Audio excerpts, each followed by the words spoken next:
podcast. I am so excited for you to meet my friend Anisa. She is going to be sharing all about her DIY communications audit. This has transformed the way that her school district has been able to communicate over the past several years.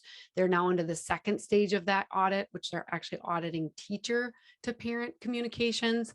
It's awesome. She's going to break down exactly how she did it, how she went about it, share some lessons learned. And she's also going to share a little bit about their communication ambassador program, where she has people at each of her schools that help provide content. She's got some really good advice and some great professional development tips to keep those folks giving great content and doing a great job. And then she's going to finish it off with some great social media tips. So practical. So I am so excited for you to learn from Anisa. And I'm telling you, if you enjoy this episode, share it with somebody that needs it, right?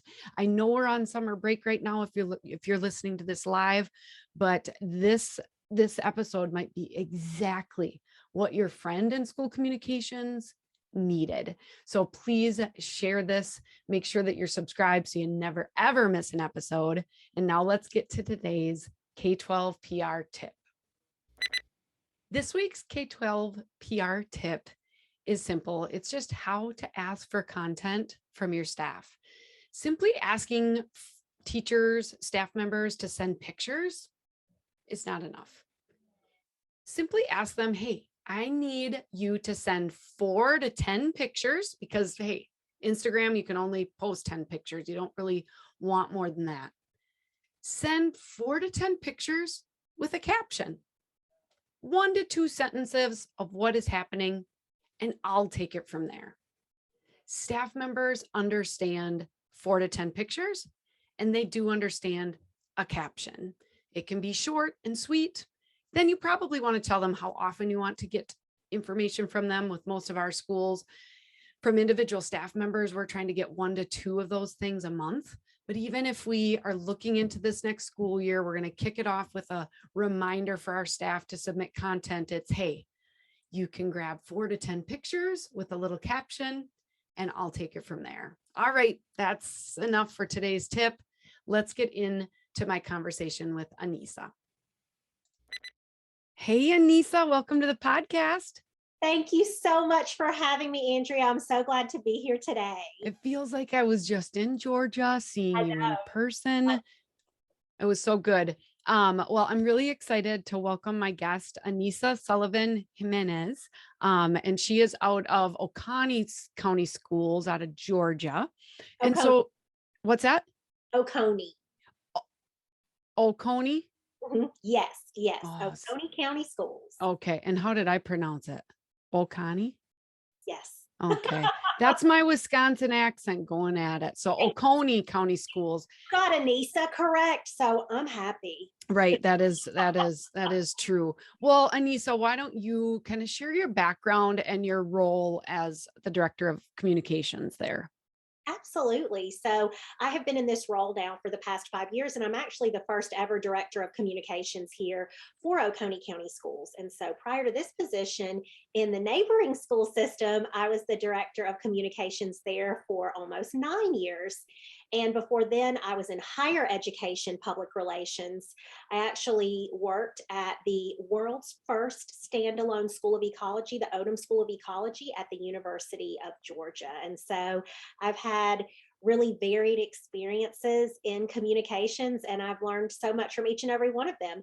I'm a native of Starkville, Mississippi, and that's the home of Mississippi State University. And so my undergrad is from there, and my master's degree is from UGA. So I say I'm a bulldog twice over, and I earned my accreditation in public relations in 2020. Awesome. And so what is your master's in? It is in public administration. Okay, awesome. And so you get to put that all to use there. Now, for Oconee County Schools, tell me a little bit about the school district. Sure. We have around 8,500 students and around 1,000 employees. Oconee County Schools is currently ranked as the #1 county school system in the state. Our graduation rate is over 98%. And so a really high achieving school system. And so there are a lot of individuals here who might work at the University of Georgia. And so it's a very highly educated community. In a community survey right before I started here, over 90% of residents said that the primary reason they moved here was for the school system. So when I got it here, I walked into a place that people wanted to be. But I also knew from living really close by that people knew it was a good school system, but they really couldn't articulate why. They knew that the community was highly educated. And so when I got here, though, I said, we do have great parents, and by and large, kids here are dropped off ready to learn. They've eaten breakfast, they have on weather appropriate clothes. If they have so much as a cough, the parent's going to walk in and give the cough syrup to the nurse. But a lot happens in the 7 hours every day after a parent drops their child off at school. So that's the story that I've been trying to tell these past 5 years. Why are the schools so great? Because, it's wonderful to have this parent support, and it absolutely makes a difference. But my charge here was what happens during the school day. Right. And you were the first school communicator for that district? Yes. Yes. And it's a pretty big district of 8,500 students. I'm assuming you've grown probably over the last 5 years as well. Tell me what it was like, being the first to that position and some of the things that you had to implement kind of right away, because I'm sure there's some of our listeners that are in that same boat. Absolutely. So I knew, and what I tell people that are new to school PR, I knew that what I wanted to do first was to do those things that are really visible. When I got here, there was only a Twitter page. So I created Facebook, I created Instagram, I grew Twitter, created YouTube. And then also there was a website, but it was a little bit difficult to read. And I did a little research and could then articulate why. It was white text on a black background. So it was a really stark contrast. And so I flipped those colors and made sure that those big images on the website were all high resolution. And I just spent a lot of time in schools. I made sure that I made a lot of school visits and got to know principals and teachers and students. And when I would take pictures, I would put them in Google folders and I would share those with schools, make them available for their yearbook advisors to use. And so when I first got here, I just wanted to be really visible and also to help schools to see that I'm here to support them. I started creating flyers and posters, one every year for every school. And so just being visible and being available. And that's really what I did when I first got here.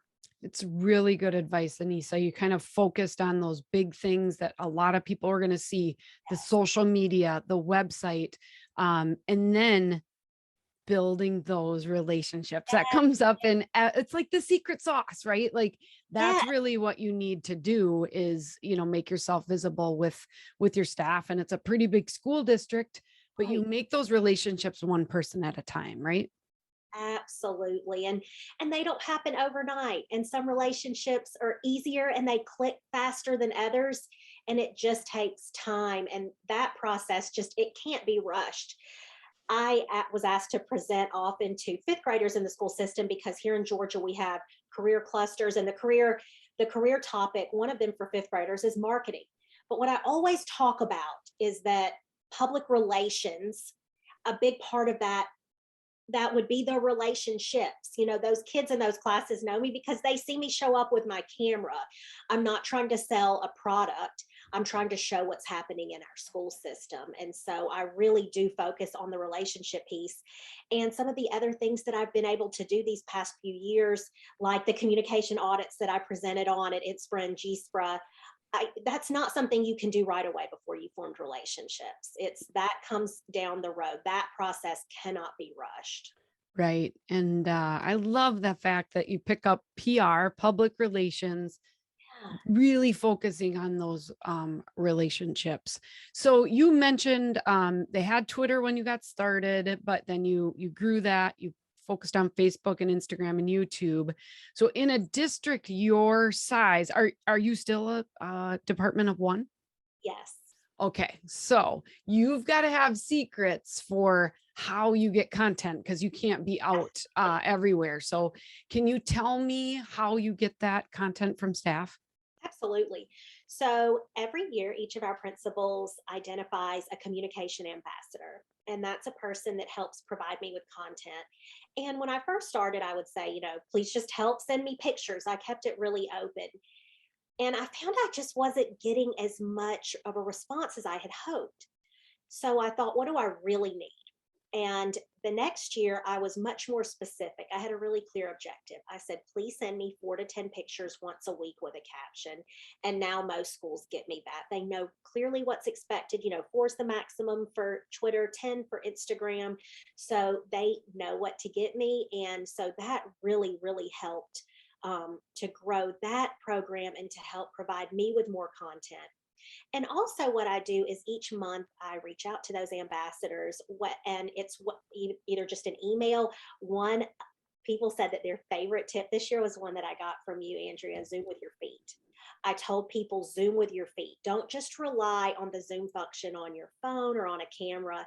And I immediately saw an improvement in the quality of pictures that I received. So it might be something as simple as that. Or I might put together a short screencast where I show them some tips and tricks in Canva. So I try to provide ongoing professional development, and that's a way to help provide them with more information. But it's also a way to remind them to please send me those pictures without just saying, please send me the pictures. I'm also trying to help provide them with some really quick professional development. Great tips. And what a simple change of send me photos to I need 4 to 10 pictures with a caption once a week. That's it. It's almost like the SMART goal, right? Specific, measurable, attainable. I'm not going to remember them all right now. But it's something that we struggle with because Anisa, we do social media for over 90 school districts across the country, and we're not there. So we can't go take the pictures at all. So we're relying on them, but sometimes they just send us pictures and they expect us to know what's going on. It's like just a caption, 4 to 10 pictures, because sometimes they want to send you 30 and you really don't want that many, right? That's right. And sometimes you're not even sure what's different in 5 of the pictures in a row. Oh, totally. We were just going over that the other day. It was like, okay, this is 3 students with the snake, and here's 4 more students with the snake. I set aside the fact that I hate snakes, so I really don't want to see those pictures. Okay, so you have a communication ambassador at each school. It may be a different person each year. Is it always, or is it sometimes the same person? A lot of times it is the same person. What I do every year is I just keep up in a Google Doc how many visits I make to every school every year. And I also keep count of how many times I'm covering every school on Facebook, Instagram, and Twitter. So now at the end of the year, I'm able to tally all that up so I can quickly see, hey, this school I got so much less information than from maybe the other elementary schools. So then, I would pick up the phone, contact that principal, and then they could decide from there. So I try to have real data. If I think maybe somebody might need to change, or maybe I can say, did they need some additional professional development? But instead of just saying, hey, do you want a new ambassador? For those, I might say, hey, I got, 40 less your school was covered 40 less times than the average of other elementary schools. So let's figure out how to address that. And so I try to approach principals with a solution and with data. I can offer additional trainings, and they might say, well, who is it at other schools? And I can say, well, it's often the media specialist or a technology support technician, or sometimes it's just a person who just has a love for social media. And so that's an ongoing process. Right. And are those communication ambassadors paid, or is that just a volunteer position?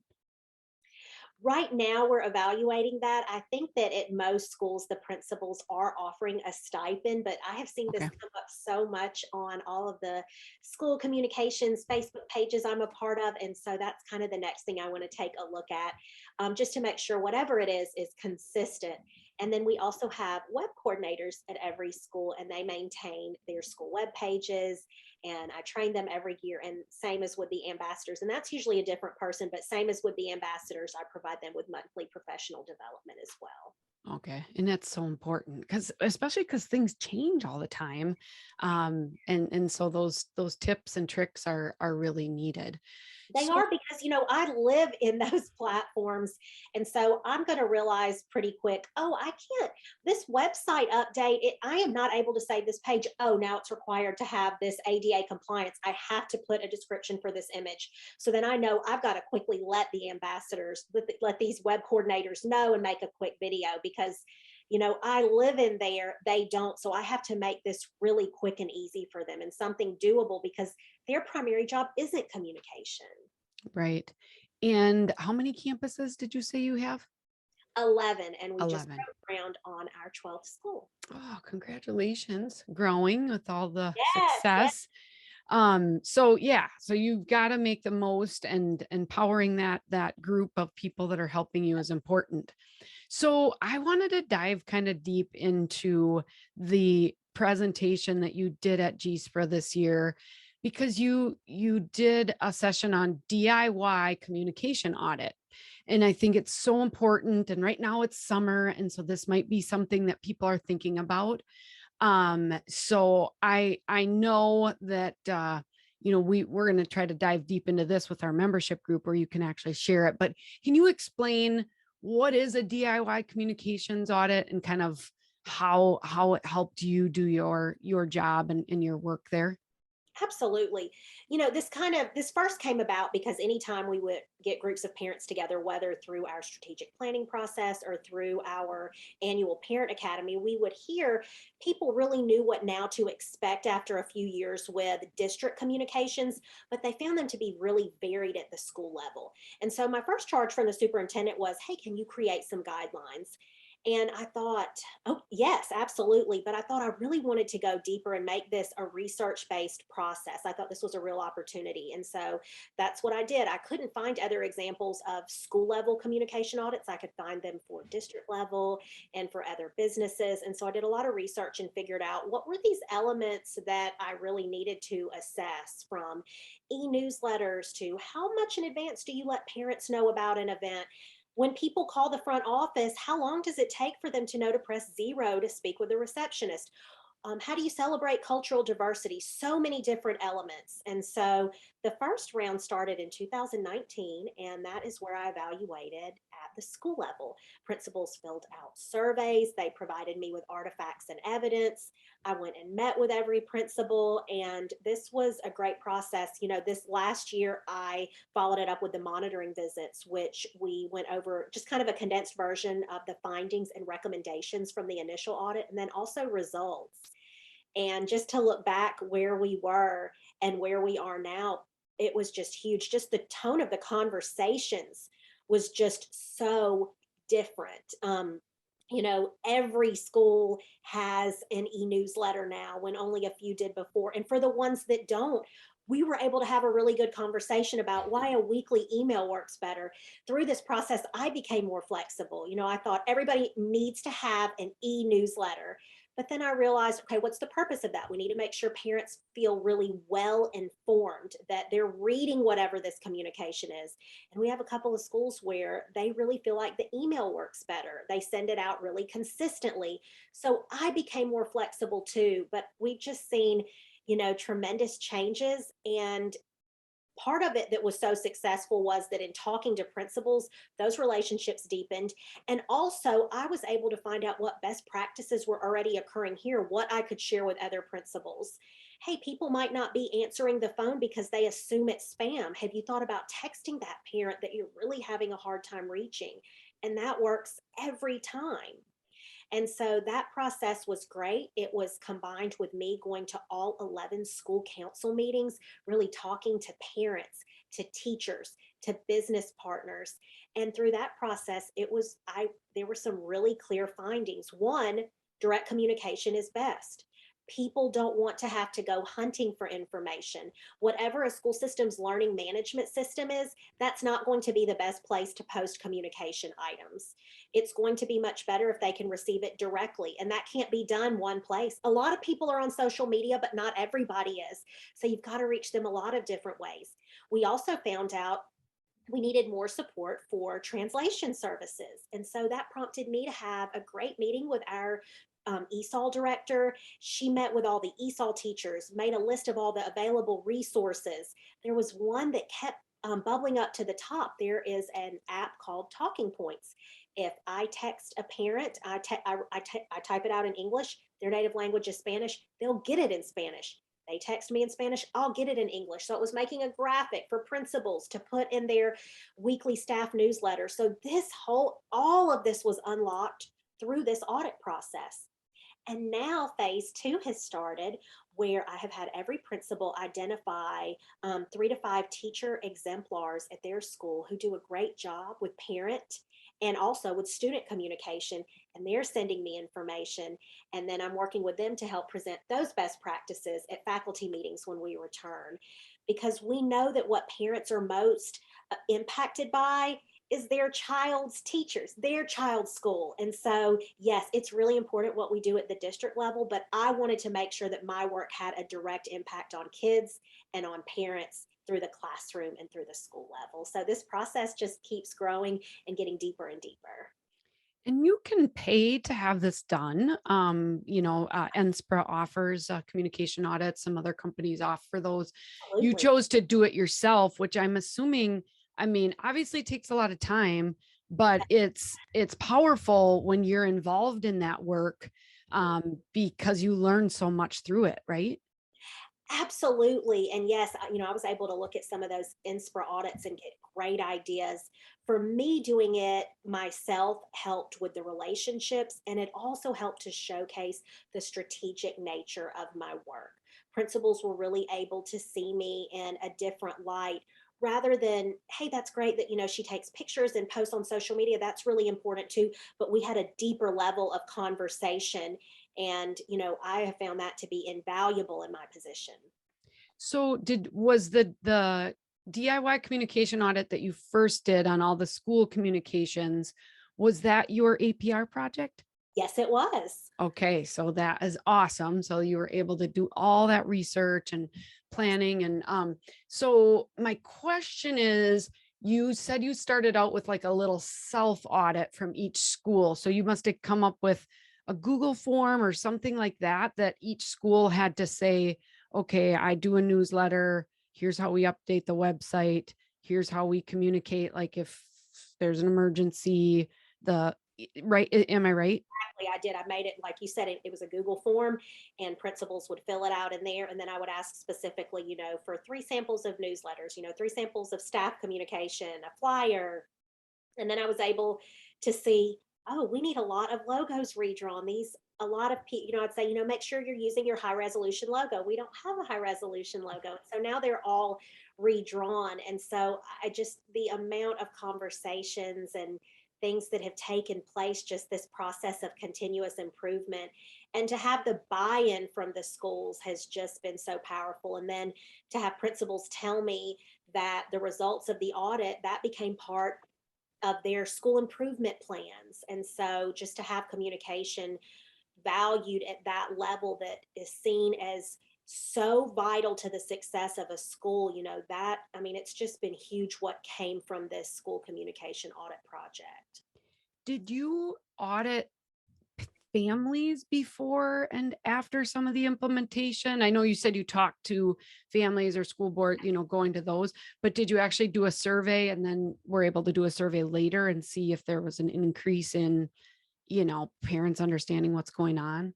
So when I first was doing this, I was really wanting to do a survey, but as many of those of us in school systems know, we are required to give so many surveys by the state and other organizations, like when you're going through accreditation, that wasn't possible at that time. And that's what I share when I talk about this process. No direct survey, no problem.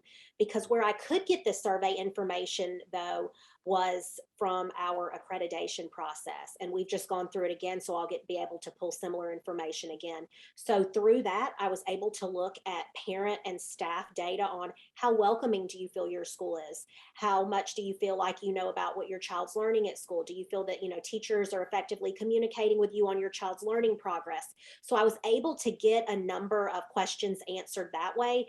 And then there's also a Georgia Student Health Survey administered to students, and I was able to get some some culture and climate questions answered there. And so at least I did have a starting point, and I'll be able to do it again with our most recent accreditation process. But I just had to get creative. I had to go to those school council meetings, which were like ready-made pseudo focus groups for me. So I just, used whatever I could. And we all know how important culture and climate is. So I was really able to plug into that and show how vital it was that communication plays a key role in making sure that our school climates are really positive. Do you have anything that you'd be willing to share with our listeners that I could link in the show notes in regards to this process? Because I know some of them are like, we need to do this. I don't know if you have maybe a sample survey that you had or a sample report at the end. Would you be able to share any of that? Absolutely. There's, I've worked with one of our principals, and I've always said, hey, can I share yours as the exemplar? He was always a champion for communication. So I'll be glad to share with you, Okay. not only an audit, but also, so those are about 20 some pages. And then the monitoring reports are about 8 pages. So for that same school, I can share with you both that initial audit and then what did it look like 2 years later? Okay. That is perfect. I love it. And we'll make sure everybody, every episode has show notes, and it'll also have Anisa's email address. So if you have specific questions, I know she is so giving to all of the school folks across the country. So I'm sure she'll be able to answer those questions as well. Any advice or like best like tips or tricks or something that you wish you would have done differently now that you've been through the process? Is there anything like, oh, I wish I could go back in time and tell Anisa to make sure to do this that would have maybe made it a little smoother? Anything like that? I would have made it clear that what we were doing was taking best practices and making them more pervasive. It's so important how you begin a process like this. I was very fortunate to have such strong support from the superintendent, and I don't think that a process like this could be as successful without a superintendent really being a champion for communications, because then there's the expectation for principals to really participate at a high level with this process. But I just say, going back, I would make sure to say, yeah, those best practices and that lesson being learned, instead of me just saying, here's what you need to do. Let's see what are some great things already happening. When I go in now and do customer service trainings, that's what I say. That's one of the first things I say. Hey, great things are happening here. We just want to take our best practices and make them more pervasive. You don't want people to feel really defensive ever at the beginning of a process like this. I also just learned a lot through the first. So I did these in sets of 3, 3, 3, and 2. And in the first 3, 2 of the principals gave me some really direct feedback. And after just going through so much research and the time, that can be hard to hear. But I knew that it was an opportunity, that principals are going to talk to each other, and depending on how I handled some of that feedback was going to be how it was received by others. So one principal said, I would really have liked to have had a phone call to kind of preview the results. I would have liked a little more information on what it was going to look like. And I just said, that's a great suggestion. And I implemented it for the rest. And another principal said, this was not correct. I have more business partners than this. My website was not accurate. And I said, hey, why don't I just reprint this for you? And then going forward, I'll take a draft to other principals in case there is something like that moving forward. And so that was one of the first times that people kind of came to me and said, I wish you would have done this. And because of how I handled it, I think word did get out and people knew that I was going to be supportive and that I would be flexible. And so I would say that's really, really key to this process. And, sometimes people have just gotten to a school system and they want to do this process. And I would say you got to form those relationships first. This could not have been possible without that. When I first got here, there were people who were like, please, we really like that we have Facebook, but can you turn the comments off? So I had to start telling people about two-way communication and why that wasn't a good idea. So this is a process that you've got to start really, a few years in at least. And that's what you did, right? You were there a couple years before. I was, yes. And I think it's genius the way that you did it. You had 11 schools. You didn't go and do all 11 at once. You did 3 And then you did get some feedback that made the process better going forward. And I love that. Yeah, because whoever makes the responses, maybe they didn't know everything. And so giving the principals just a chance to review it first and make sure that it's actually accurate. Right. Little things, and you were willing to listen, and so that says so much. And this of course is the Mastering Social Media for Schools podcast, but you better believe that every way that you communicate and the way that you engage with your families impacts that story you get to tell on social media. So I'm sure that your social media efforts have improved over these last few years as well, after, putting so much time into this communications audit and this communication improvement plan. Would you agree with that?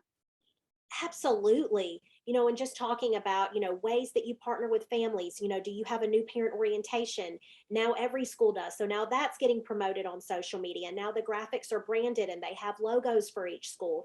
And talking about celebrating cultural diversity, you know, at least, showcase what you are doing. And it just really, a lot of these conversations have had a direct impact on now what's on social media. And because the communication ambassadors are getting me information, they're also posting that on social media. There's a clear expectation, and schools are doing just a great job of telling their stories. And that's what I would hear when I would go to these school council meetings. Parents would say, I have so much more information because of the power of social media to go, and I feel empowered to tell other people about our school. I have tangible examples that I can give. So, absolutely, through this process, the power of social media was harnessed in ways it had never had been before.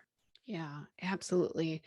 Well, our time has flown by. I can't ever believe it. But just in ending, what would you say is your best social media tip that you'd want to share with listeners?